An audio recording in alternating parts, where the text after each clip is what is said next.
Bonjour à tous, c'est Shenk et on se retrouve aujourd'hui sur World of Warcraft sur le patch 7.03 pour parler du DK en PvP. Donc je vais aborder plusieurs sujets, l'arène, le RBG, plus spécifiquement les templates dédiés à l'arène ou au RBG, et je parlerai aussi des talents de l'arme artefact. Donc on va commencer, là je suis en SP RBG, donc je vais vous montrer un peu ce que ça donne, vous expliquer un peu la façon de jouer avec cette SP, le pourquoi des sorts. Donc alors les talents. Premier palier, plaie purulente. Deuxième palier, épidémie. Donc ça c'est très important, puisque ça va être une source de dégâts très conséquente. Troisième palier, fustigateur. C'est tout simplement pour stacker vos blessures purulentes. Quatrième palier, le crash vase. Alors ça, c'est très important, surtout en RBG. En DK, vous allez être amené à être souvent target caller, donc c'est-à-dire c'est celui qui va annoncer les cibles, tout simplement parce que vous avez le grip. Donc l'avantage de ce pet, c'est tout simplement que lui aussi il a un grip. Donc par exemple vous allez gripper un druidil, il va transférer de la bête sûrement pour s'échapper, mais avec le pet et avec son talent, crochet, vous pourrez de nouveau le gripper. Sachant que là il ne pourra pas démorph pour enlever donc l'effet de ralentissement, puisque depuis peu, en fait le druidil se retrouve avec un cooldown sur le morph démorph d'une seconde et demie il me semble. Donc ça peut être très intéressant. Après, palier 75, le bouclier cadavérique, donc ça c'est votre panique bouton. Palier 90, la griffe infectée, tout simplement pour que votre pet puisse stacker les blessures purulentes. Et enfin, dernier palier, profanation. Donc pourquoi la profanation? Tout simplement parce que depuis l'extension, vous avez pu constater que vos bijoux PVP, qui sont soit utilisables, soit qui proc, ne fonctionnent plus en BG, ni en RBG, ni en arène. Donc vous n'avez pas de source de dégâts supplémentaires, vous n'avez pas de burst de dégâts supplémentaires via les bijoux. Mais via ce talent, en fait, ce qui se passe, c'est que vous allez stacker en fonction des cibles qui sont prises dans la profa de la maîtrise. Et ça peut monter très haut puisque ça peut monter jusqu'à 2200. Donc c'est énorme. Ça vous fait un burst maîtrise de fou et du coup ça augmente considérablement les dégâts faits par vos maladies. Donc le gameplay il est simple, hein. Vous posez votre profanation à l'endroit où il y a le plus d'adversaires. Vous attendez votre stack, vos stacks de 10, puis après, vous utilisez donc poussée de fièvre pour stacker vos maladies. Et après, épidémie. L'objectif, c'est que le maximum de joueurs soient donc contaminés par la poussée de fièvre. Donc n'hésitez pas à mousse-cliquer certains joueurs qui sont à longue distance, puisque si vous utilisez Tab, il va vous prendre les adversaires qui sont le plus près. Donc vous risquez de perdre un petit peu de temps dans la distillation de vos maladies. Donc voilà pour le template RBG. Pour le template Arena, donc c'est différent selon que vous jouez avec un CAC ou que vous jouez avec un distance. Si vous jouez par exemple TSG, donc avec un War, faudra donc utiliser plaie purulente, c'est le mieux. Palier 57, pustule pestilentielle. Palier 58, soit le fustigateur, soit la griffe des ombres. Là c'est à voir. C'est un choix personnel. Moi j'aurais plus tendance à utiliser la griffe des ombres, tout simplement parce qu'elle remplace la frappe du fléau, et parce que surtout elle a 30 mètres de portée. Et donc ça c'est énorme. Après palier 60, là il n'y a pas trop de questions à se poser, vu qu'on n'a plus la strangu, l'asphyxie est indispensable. Après palier 75, il faudra utiliser dévoreur de sorts. Là, le bouclier cadavérique n'est pas forcément nécessaire vu que vous êtes avec un heal. Palier 90, la griffe infectée. Et enfin, au palier 100, le faucheur d'âme, tout simplement pour augmenter votre DPS, vu que pareil, comme je vous expliquais, vous avez plus de trinkets utilisables. Vous pouvez stacker 3 fois 7% de hâte. Donc ça fait 21% de hâte supplémentaire, c'est juste énorme. Si vous jouez donc aussi avec un CAC, vous avez aussi la possibilité, certes, j'ai vu certains jouer avec, d'utiliser tous Serviron tout simplement pour avoir encore un peu plus de DPS en distance via le pet.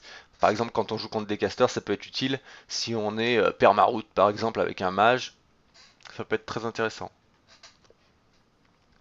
C'est les seules choses qui changent hein, en finale, hein. C'est juste soit la plaie purulente, soit le tous Serviron, en fonction soit d'être avec un CAC, soit d'être avec un distance. Après, concernant les talents de l'arme artefact. Alors, les talents à aller chercher, ça va être les talents qui sont sur toute cette zone-là. Ça s'oriente vraiment en PvP.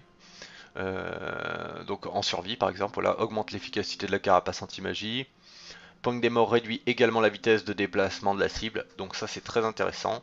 En RBG, comme je vous le disais, vu que vous êtes avec votre pet qui grippe, la personne va prendre un snare de 50% par vous dans un premier temps avec votre grip standard, mais prendra aussi le snare avec le grip du pet.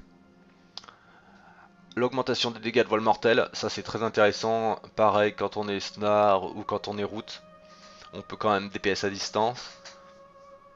Réduit les dégâts subis par les attaques à effet de zone de 15%, c'est génial. Voilà. Après, un point très important, c'est celui-là. Donc j'étais un peu sceptique au début. Je pensais que je l'ai pris un peu au hasard. Je pensais que ça allait fonctionner uniquement avec l'armée des morts. Et en fait, non, ça fonctionne aussi avec le talent Apocalypse. Donc c'est très très intéressant. Puisque en fait, les pets que vous allez donc invoquer via l'Apocalypse vont poser des dots sur la cible.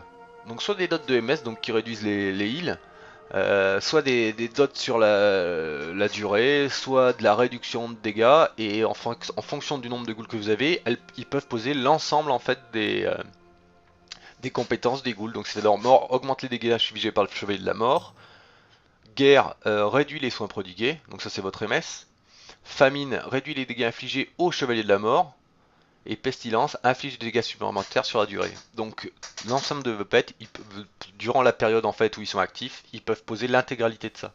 Donc ça peut être très très intéressant sur une phase de burst. Après le reste, hein, c'est comme vous le sentez, il faut bien prendre quand même l'augmentation de la durée de la sombre transformation, vu que quand même c'est un gain de DPS qui est conséquent.